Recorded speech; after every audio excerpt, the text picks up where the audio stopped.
ಮನೆಯೊಳಿಕ್ಕಲು ಬಿಸುಣರೀರ್ವರು ದೈತ್ಯರಾಗರು. ಆ ಇಬ್ಬರು ಹೆಣ್ಣು ಮಕ್ಕಳಲ್ಲಿ ರಾಜಕುಮಾರಿ ಭಾವನ, ಮಂತ್ರಿ ಕುಮಾರಿ ಪುಷ್ಪವೇಣಿ. ಸರಿ, ರಾಜಕುಮಾರಿಯಾದಂತಹ ಭಾವನನ್ನು ನಾನು ಇಷ್ಟಪಟ್ಟೆ. ಸರಿ, ಆದ್ರೆ ಪುಷ್ಪವೇಣಿ ನನ್ನನ್ನ ಇಷ್ಟಪಟ್ಟೆ. ಏನು ಮಾಡೋಣ?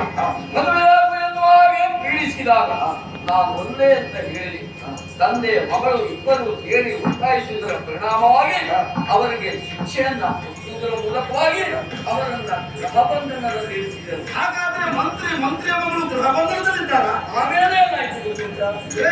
ಕೋಣೆ ಒಳಗಡೆ ಮಾಡುವಂತವನು ದುಷ್ಟಾತ್ಮ ಮಂತ್ರಿ ತಾನು ಗೆಡಿಸುತ್ತ ಮಗಳ ಮನವನ್ನು ಪ್ರಾಣ ತೆಗೆಯುವ ತಂತ್ರವರಿಯುತ ರಾಣಿ ಭಾವನ ಕೊಂದು ಕಳೆಯಲು ಬಂದಳಾಗಿಯೂ ಭೂತವಾಗುತ್ತ ಬಂದಿಯಾದಳು. ಕೋಣೆ ಒಳಗಡೆ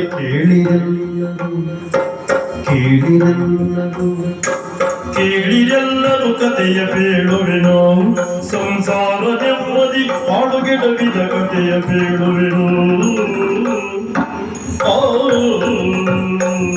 ಗೃಹಬಂಧನದಲ್ಲಿರುವಂತಹ ಅಪ್ಪ ಮಗಳು ಸುಮ್ಮನಿರಲಿಲ್ಲ.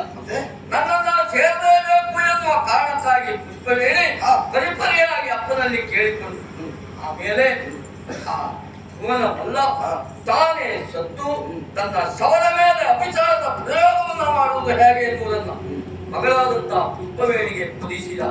ಅಭಿಚಾರಿಕ ಪ್ರಯೋಗವನ್ನು ಮಾಡುವುದರ ಮೂಲಕವಾಗಿ ನನ್ನನ್ನ ಕೊಲ್ಲುವುದಕ್ಕಾಗಿ ಮುಂದೆ ಬಂತು. ವಿಷಯವನ್ನ ತಿಳಿದಂತಹ ಭಾವನ ಹೋಗಿ ಪುಷ್ಪವೇಣಿಯನ್ನ ಬಿಟ್ಟಳು. ಹಾಗಾದ್ರೆ ಸಮಸ್ಯೆ ಪರಿಹಾರ ಆಯ್ತು ಅಂತ? ಇಲ್ಲ ತಮ್ಮ, ಎರಡು ಅತೃಪ್ತ ಆತ್ಮಗಳು ಕೋಣೆಯಲ್ಲಿರುವ ಕಾರಣಕ್ಕಾಗಿ ಕೋಣೆಯ ಬಾಗಿಲನ್ನ ಭದ್ರಪಡಿಸಿದ್ದಲ್ಲದೆ ದಿಗ್ಬಂಧನವನ್ನ ಮಾಡಿಸಿದ್ದೇವೆ. ಆಮೇಲೆ ಏನಾಯ್ತು ಗೊತ್ತುಂಟ? ಅಗ್ನಿ ರುದ್ರರಿಂದ ಕಳುಹಿದಂತಹ ಹುಡುಗಿ ತದ್ರೂಪವಾಗಿ ಪುಷ್ಪವೇಣಿಯನ್ನೇ ಹೋಲುವ ರೀತಿಯಲ್ಲಿದ್ದಾರೆ. ನಾವೀಗ ಅನುಮಾನಿಸುವುದೇನು ಗೊತ್ತಾ? ಈಗ ಬಂದಿರುವಂತಹ ಈ ತುಳಸಿಗೂ ಸತ್ತಿರುವಂತಹ ಪುಷ್ಪವೇಣಿಗೂ ಒಂದಿಷ್ಟು ವ್ಯತ್ಯಾಸವೇ ಇಲ್ಲ. ಬಹುಶಃ ಇವಳು ಭೂತ ಅವಳ ಮೇಲೆ ಬಂದಿರಬೇಕು ಅಂತ ಏನೋ ನಮ್ಗೆ ಅರ್ಥ ಆಗ್ಲಿಲ್ಲ. ವೈಜ್ಞಾನಿಕವಾಗಿ ನಾವೆಷ್ಟು ಮುಂದುವರೆದಿದ್ದೇವೆ. ಈ ಕಾಲದಲ್ಲಿ ಭೂತ ಪ್ರೇತ ಇದನ್ನೆಲ್ಲ ನಂಬುವುದಕ್ಕೆ ಸಾಧ್ಯ ಉಂಟೇನಣ್ಣ. ಜೊತೆಗೆ ಅದು ನಂಬುವುದೇ ಹೌದಾದ್ರೂ ಕೂಡ ದೈವಶಕ್ತಿ ಉಂಟು ಎನ್ನುವುದು ಸತ್ಯವಾದ ದುಷ್ಟಶಕ್ತಿ ಇರಲೇಬೇಕು ತಾನೆ. ಏನೇ ಇದ್ದರು ಪುರೋಹಿತರನ್ನ ಕರೆಸಿ ನೀವು ದಿಗ್ಬಂಧನವನ್ನ ಮಾಡಿದ್ದೀರಿ ಅಂತಾದ್ರೆ ಆ ಕೋಣೆಯಲ್ಲಿ ಅವರಿಬ್ಬರು ಪ್ರೇತಾತ್ಮ ಉಂಟು ಅಂತಾದ್ರೆ ಈಗ ಬಾಗಿಲನ್ನ ತೆಗೆದ್ರೆ ಮಾತ್ರ ಸಮಸ್ಯೆ ಅಲ್ಲ, ಬಾಗಿಲು ತೆರೆಯದೇ ಇದ್ರೆ ಸಮಸ್ಯೆ. ಇನ್ನೊಂದು ಪುಷ್ಪವೇಣಿಯ ರೂಪವನ್ನು ಹೊತ್ತು ಹೆಣ್ಣು ಬಂದಿದ್ದಾಳೆ ಅಂತ ಹೇಳುದಲ್ಲ. ನಾನು ಮದುವೆ ಆಗುದು ಯಾವಾಗ? ನೀವಿಬ್ಬರು ಒಪ್ಪಿದ ಮೇಲೆ ಅವನ ತಾಳಿ ಕಟ್ಟು.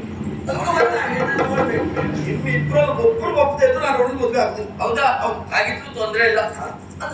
ನೀವು ಒಬ್ಬಳೆ ಬಂದಿದ್ದೆ ತಂಗಿಯರು? ಇಲ್ಲಪ್ಪ, ಪ್ರಾಣತಿ ನೋಡಲು ಬಂದಿದ್ದಾರೆ.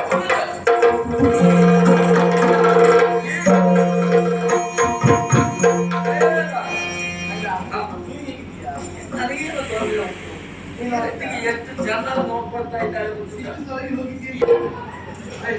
ನನಗೆ ಯಾಕೋ ಕಾಲಮಾನ ಅಂತ ಉಂಟು. ಯಾಕೆ? ನನಗೆ ಇಲ್ಲಿವರೆಗೆ ಅದೊಂದು ಅಹಂಕಾರ ಇತ್ತು. ಇದು ಮತ್ತೆ ಯಾರಿಲ್ಲ ನಂದೇ ಮುಖ ಅಂತ. ಈ ಒಂದಕ್ಕಿಂತ ಒಂದು ಚಲದ ಮುಖ, ಒಂದಕ್ಕಿಂತ ಒಂದು ಚಲದ ಮುಖ ಬರ್ತಾ ಉಂಟು. ನೀವೇನೇ ಹೇಳಿ ನಾನು ಒಂದು 4 ಒಳ್ಳೆ ಸೀರೆ ತಂದ್ಕೊಳ್ಳಿ, ಅದನ್ನ ಹೆಚ್ಚು ತಂದ್ಕೊಳ್ಳಿ. ಯಾಕೆ? ಯಾಕೆ? ಹಳೆ ಗೆಲ್ಸಿ ಸೆಗರಿದೆ ಬರ ಅದೆಲ್ಲ ತಂದ್ಕೊಳ್ಳಿ. ಹಾಗಲ್ವೇ ಅವರನ್ನ ಚಂದ ಕಾಣುದು ಯಾಕೆ ಗೊತ್ತುಂಟ? ಈಗೀಗ ಪ್ರಾಯ ಸಮರ್ಥರಾಗಿದ್ದಾರೆ, ಹಾಗಾಗಿ ಅವರ ಮುಖ ಎಲ್ಲ ಚಂದ ಕಾಣಿಸ್ತಾ ಉಂಟು. ನಾನೇನು ಹಾಗಲ್ಲ, ಪ್ರಾಯ ಹೋಗ್ತಾ ಹೋಗ್ತಾ ಚಂದ ಆಗ್ತಾ ಇದ್ದೇನೆ ನಾನು.